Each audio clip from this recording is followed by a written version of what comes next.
वर्तमान समय में प्रतियोगी परीक्षा पास करना कठिन है, इसलिए उपलब्ध स्रोतों से अध्ययन करना उपयोगी है। सभी प्रतिभागी छात्र एवं छात्राएं जो विभिन्न प्रतियोगी परीक्षाओं की तैयारी कर रहे हैं, जैसे UPSC, UPPCS, MPPSC, CGPSC, MPSI, banking भर्ती, लेखपाल, पटवारी भर्ती, बीएड,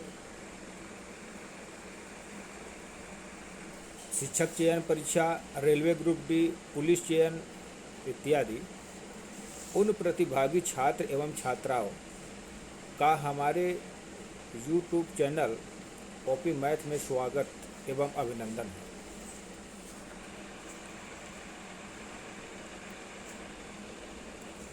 आज हम लोग सामान्य अध्ययन का भूगोल विषय का प्रैक्टिस वर्कबुक सेट 6 का अध्ययन करेंगे। जो छात्र नए हैं, अभी तक सब्सक्राइब नहीं किए हैं, वे लोग बेल आइकन को ऑल वाले ऑप्शन पर क्लिक कर दें, जिससे कि अगली वीडियो आसानी से मिल सके। अब हम लोग लैपटॉप के डेस्कटॉप पर चलते हैं।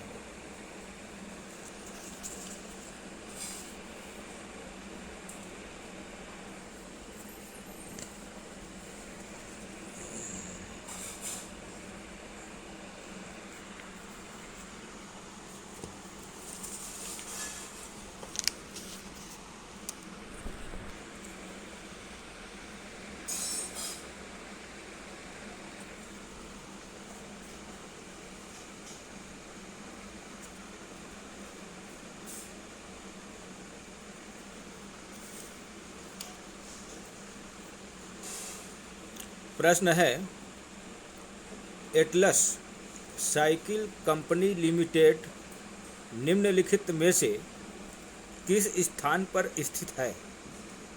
इसमें ऑप्शन नंबर ए दिया है लुधियाना, बी दिया है आसनसोल, सी दिया है फरीदाबाद और डी दिया है सोनीपत। एक बार फिर प्रश्न सुन लीजिए। एटलस साइकिल कंपनी लिमिटेड निम्नलिखित में से किस स्थान पर स्थित है? तो इसका उत्तर होगा option number D, Sonipat. Sonipat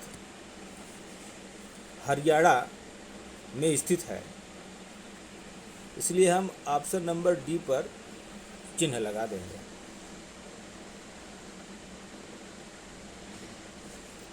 अगला प्रश्न है, देश की प्रमुख मोटर निर्माता कंपनी मारुति उद्योग लिमिटेड कहाँ स्थित है? इसमें ऑप्शन नंबर ए दिया है मद्रास, बी दिया है गुड़गांव हरियाणा और सी दिया है तारतला कलकत्ता और ऑप्शन नंबर डी दिया है पुणे। एक बार फिर प्रश्न सुन लीजिए। देश की प्रमुख मोटर निर्माता कंपनी मारुति उद्योग लिमिटेड कहाँ स्थापित है? तो इसका उत्तर होगा option number B, Gurgaon Haryana में स्थित है।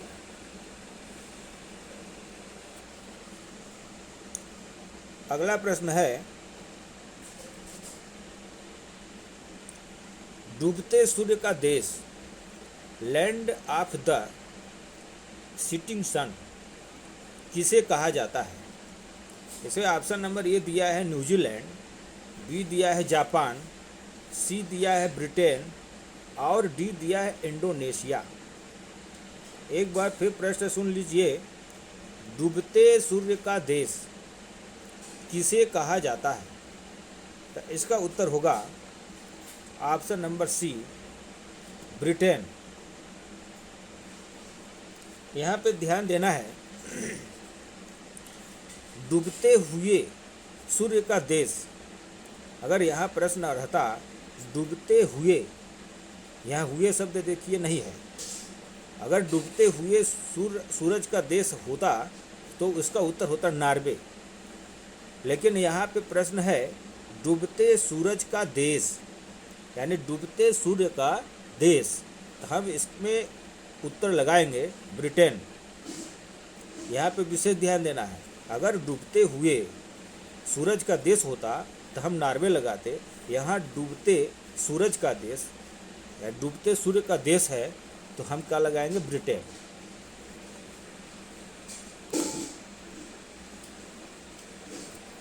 अगला प्रश्न है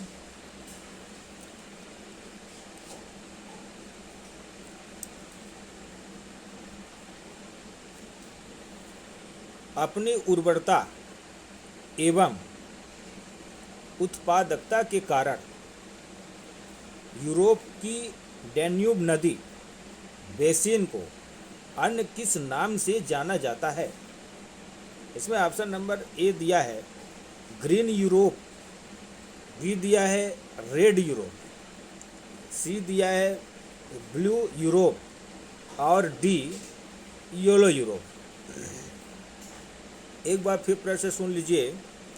अपनी उर्वरता एवं उत्पादकता के कारण यूरोप की डैन्यूब नदी बेसिन को अन्य किस नाम से जाना जाता है? तो इसका उत्तर होगा green Europe. Option number A पर हम चिन्ह लगा देंगे। अगला प्रश्न है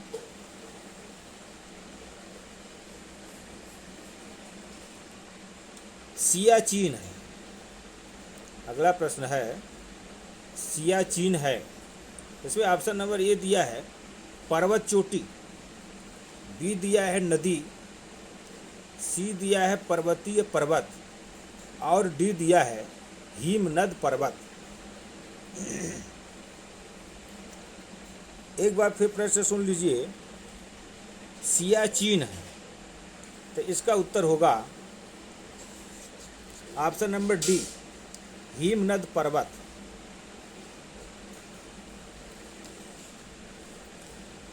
ये जो सियाचिन है भारत पाक नियंत्रण रेखा के पास एक हिमानी है जिसे हम हिमनद पर्वत कहते हैं।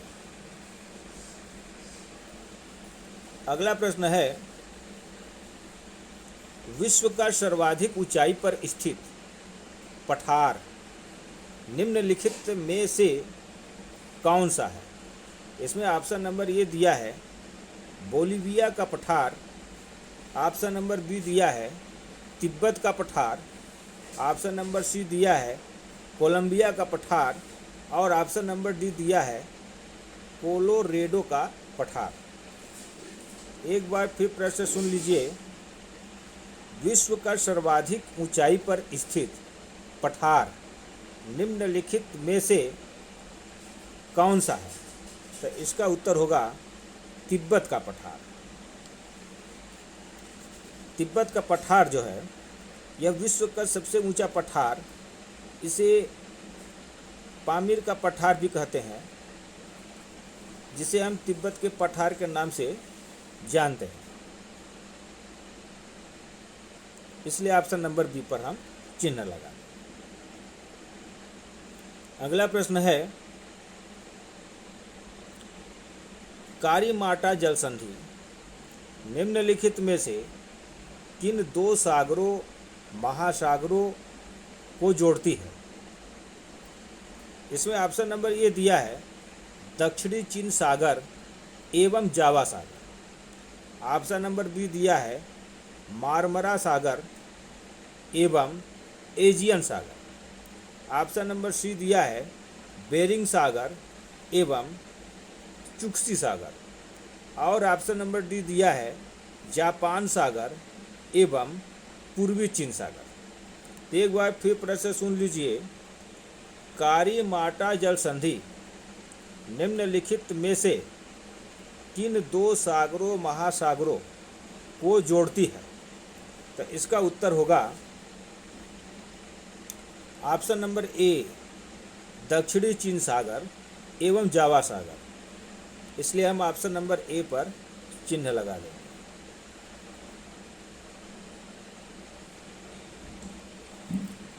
अगला प्रश्न है, निम्न में से किसे भूमध्य सागर की कुंजी कहा जाता है? इसमें ऑप्शन नंबर ए दिया है सुएज नहर, बी दिया है बोनीफेसियो स्ट्रेट, सी दिया है जिब्राल्टर जल संधि और ऑप्शन नंबर डी दिया है मेसीना जल संधि।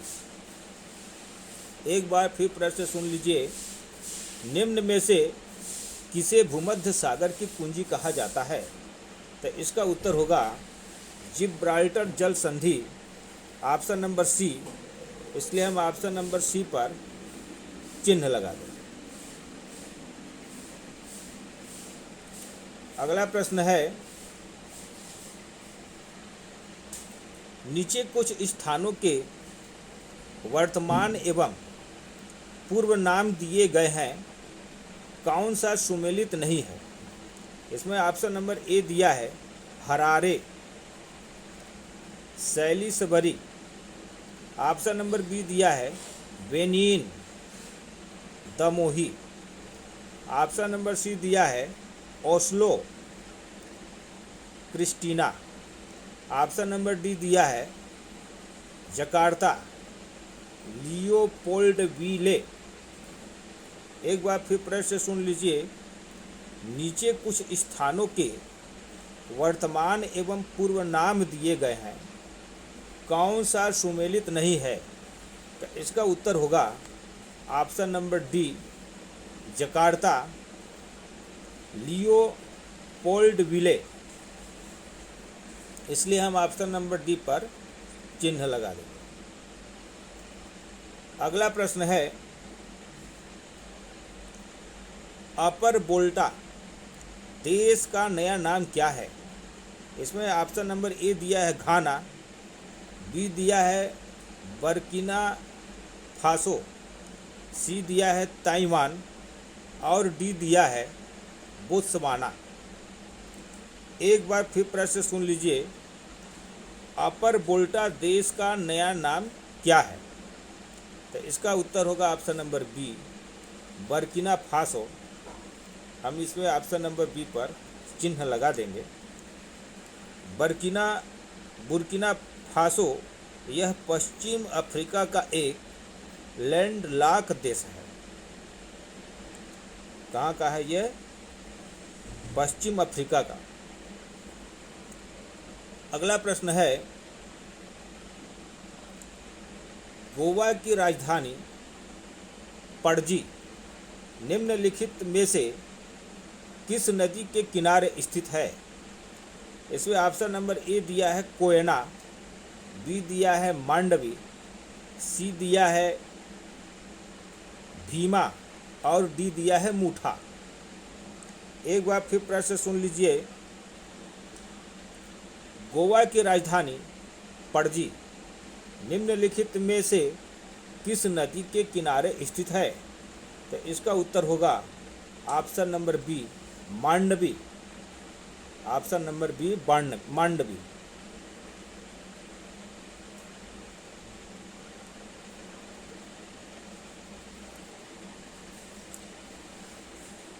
अगला प्रश्न, भारत की प्रमुख झीलों व उनसे संबंधित राज्यों का कौन सा जोड़ा गलत है? इसमें ऑप्शन नंबर ए दिया है चिल्का झील उड़ीसा, बी दिया है लूनार झील राजस्थान, सी दिया है पेरियार झील केरल और डी दिया है डल झील कश्मीर। एक बार फिर प्रश्न सुन लीजिए, भारत की प्रमुख झीलों व उनसे संबंधित राज्यों का कौन सा जोड़ा गलत है? इसे प्रश्न में कहा है कि कौन सा जोड़ा गलत है। तो यहाँ पे देखिए ऑप्शन नंबर ए चिल्का झील उड़ीसा, यह तो सही है। ऑप्शन नंबर बी लूनार झील राजस्थान, ये जो है ये गलत है। ऑप्शन नंबर सी पेरियार झील केरल, यह सही है। ऑप्शन नंबर डी डल झील कश्मीर। इसमें लूनार झील ये आपका गलत है, इसलिए हम ऑप्शन नंबर बी पर चिन्ह लगा देंगे।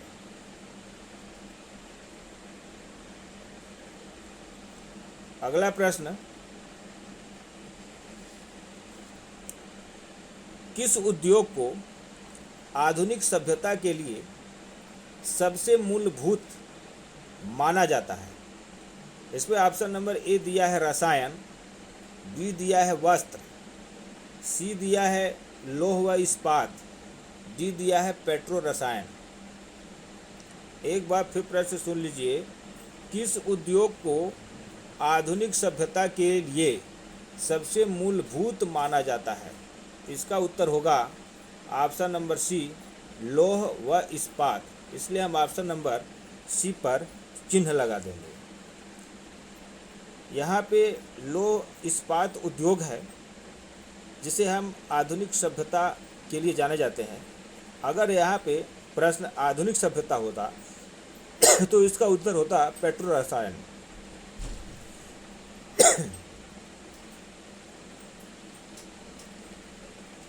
अगला प्रश्न है,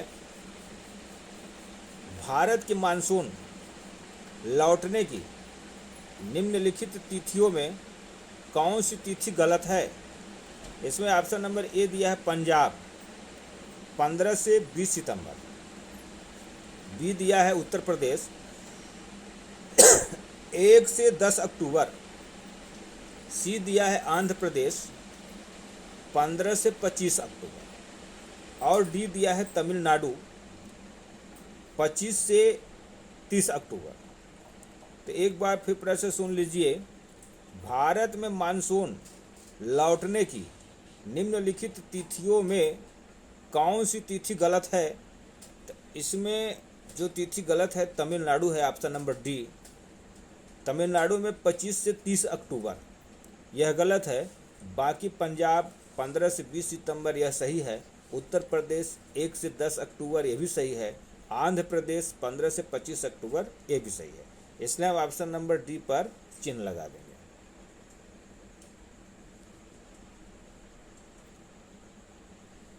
अगला प्रश्न है, भारत के किस राज्य में मानसून का आगमन सबसे पहले होता है? इसमें ऑप्शन नंबर ए दिया है असम, बी दिया है पश्चिम बंगाल, सी दिया है महाराष्ट्र और डी दिया है केरल। एक बार फिर प्रश्न सुन लीजिए, भारत के किस राज्य में मानसून का आगमन सबसे पहले होता है? तो इसका उत्तर होगा ऑप्शन नंबर डी केरल, इसलिए हम केरल पर चिन्ह लगा देंगे।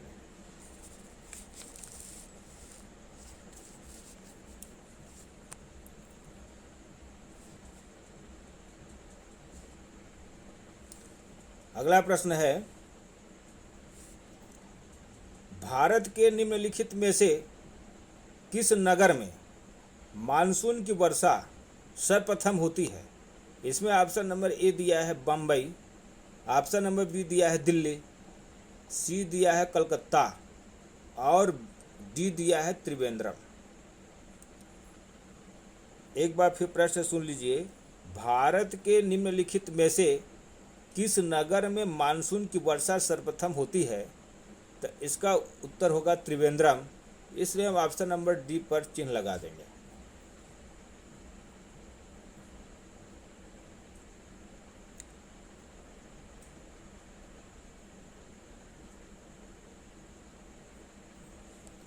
अगला प्रश्न है, भारत के निम्नलिखित पर्वतीय नगरों में सर्वाधिक औसत वर्षा कहाँ अंकित की जाती है?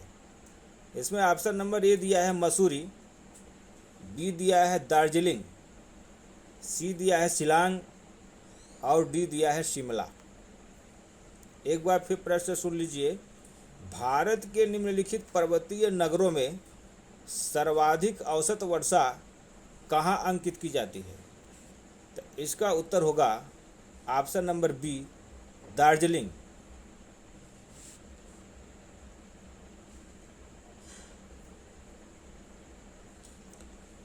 अगला प्रश्न है, भारत की राजधानी नगरों में सबसे कम वर्षा किस नगर में अंकित की जाती है? इसमें ऑप्शन नंबर ए दिया है पटना, बी दिया है शिलांग, सी दिया है भोपाल और डी दिया है नई दिल्ली। एक बार फिर प्रश्न सुन लीजिए, भारत के राजधानी नगरों में सबसे कम वर्षा किस नगर में अंकित की जाती है? तो इसका उत्तर होगा नई दिल्ली। तो ऑप्शन नंबर डी पर हम चिन्ह लगा देंगे। अगला प्रश्न है, भारत के निम्नलिखित नगरों में से किसका औसत तापमान सर्वाधिक रहता है? इसमें ऑप्शन नंबर ए दिया है नई दिल्ली, बी दिया है नागपुर, सी दिया है बम्बई और डी दिया है बंगलौर। एक बार फिर प्रश्न सुन लीजिए, भारत के निम्नलिखित नगरों में से किसका औसत तापमान सर्वाधिक रहता है? तो इसका उत्तर होगा नागपुर, इसलिए हम नागपुर में चिन्ह लगा देंगे। अगला प्रश्न है, भारत का सबसे दक्षिणी अंश है। इसमें ऑप्शन नंबर ए दिया है तमिलनाडु, बी दिया है लक्षद्वीप, सी दिया है बृहद निकोबार और डी दिया है केरल। एक बार फिर प्रश्न सुन लीजिए, भारत का सबसे दक्षिणी अंश है, तो इसका उत्तर होगा ऑप्शन नंबर सी बृहद निकोबार।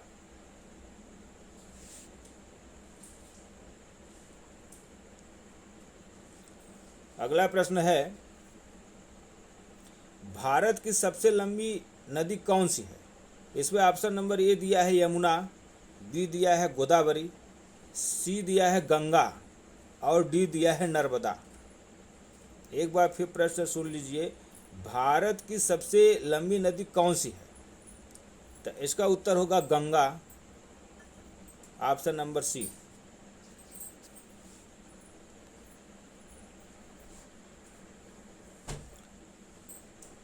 अगला प्रश्न, उत्तर भारत में शीतकालीन वर्षा का क्या कारण होता है? इसमें ऑप्शन नंबर ए दिया है मानसून, बी दिया है चक्रवात, सी दिया है तूफान और डी दिया है इनमें से कोई नहीं। एक बार फिर प्रश्न सुन लीजिए, उत्तर भारत में शीतकालीन वर्षा का क्या कारण होता है?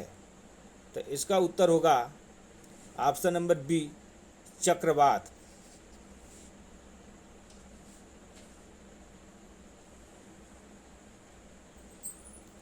अगला प्रश्न,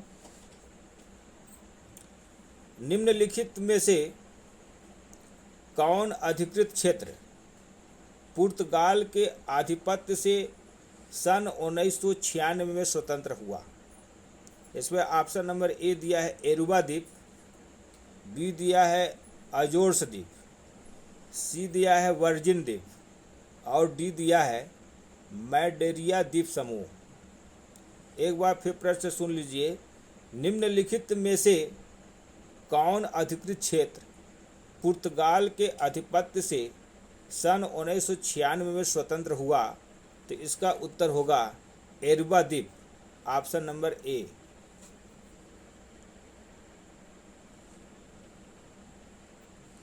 अगला प्रश्न है,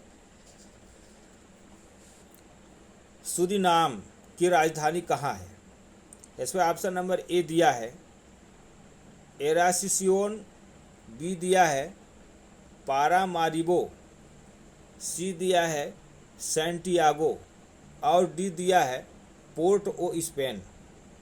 एक बार फिर प्रश्न सुन लीजिए, सूरीनाम की राजधानी कहाँ है? तो इसका उत्तर होगा option number B Paramaribo.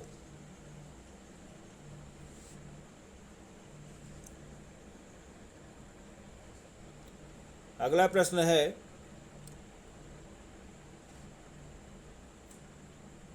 Gokak प्रपात किस नदी पर स्थित है?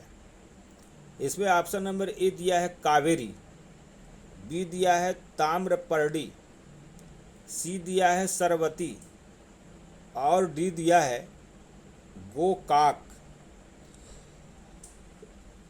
एक बार फिर प्रश्न सुन लीजिए, गोकाक प्रपात किस नदी पर स्थित है? तो इसका ऑप्शन नंबर डी गोकाक। इसमें हम ऑप्शन नंबर डी पर चिन्ह लगाएंगे। गोकाक प्रपात यह कर्नाटक राज्य के बेलगाम नामक शहर के समीप स्थित है।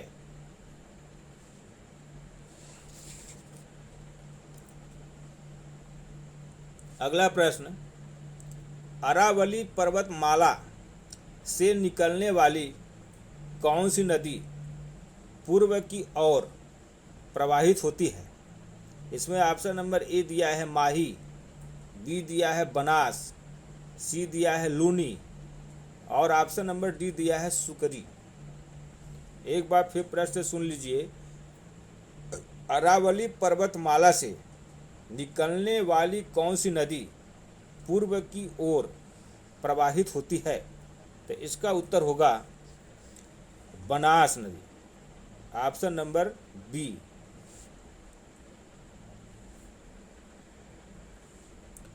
अगला प्रश्न है, ऊसर, कल्लर, थूर, रेह, चोपन, राकड़ आदि किस प्रकार की मिट्टियां हैं? इसमें ऑप्शन नंबर ए दिया है जलोढ़, बी दिया है ज्वालामुखी उद्भेदन से प्राप्त, सी दिया है पीट एवं दलदली और डी दिया है नमकीन। एक बार फिर प्रश्न सुन लीजिए, ऊसर, कल्हर, थूर, रेह, चोपन, राकड़ आदि किस प्रकार की मिट्टियां हैं? तो इसका उत्तर होगा ऑप्शन नंबर डी नमकीन।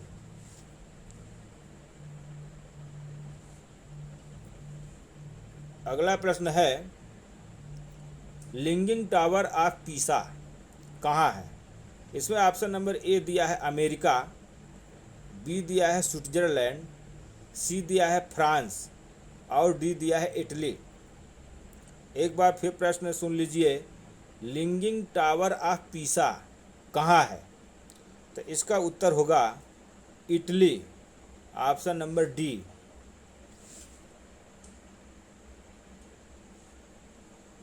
अगला प्रश्न है,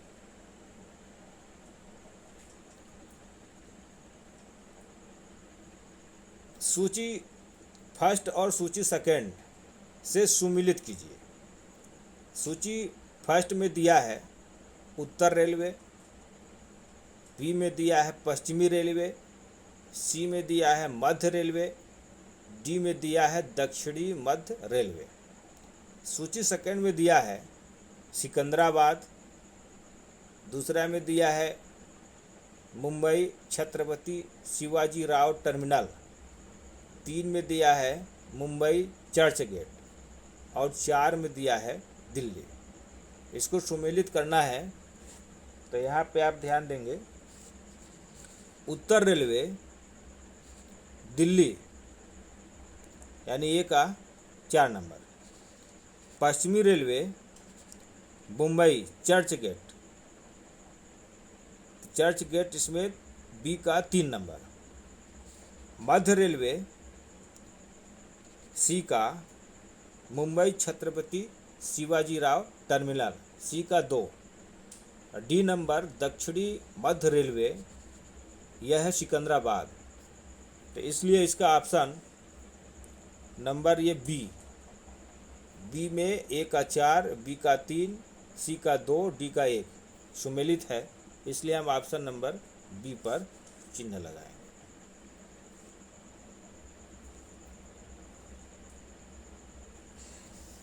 आज का अंतिम प्रश्न, निम्नलिखित में से कौन सीमेंट कारखाना हरियाणा राज्य में स्थित है? इसमें ऑप्शन नंबर ए दिया है डालमिया नगर, बी दिया है डालमिया दादी, सी दिया है राजगंगपुर, डी दिया है मछरेला। तो एक बार फिर प्रश्न सुन लीजिए, निम्नलिखित में से कौन सीमेंट कारखाना हरियाणा राज्य में स्थित है?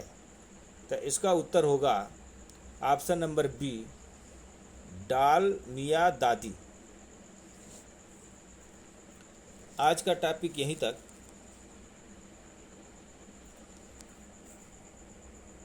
यदि आप लोगों को पसंद आया हो तो लाइक का बटन अवश्य दबाएं। जय हिंद, जय भारत।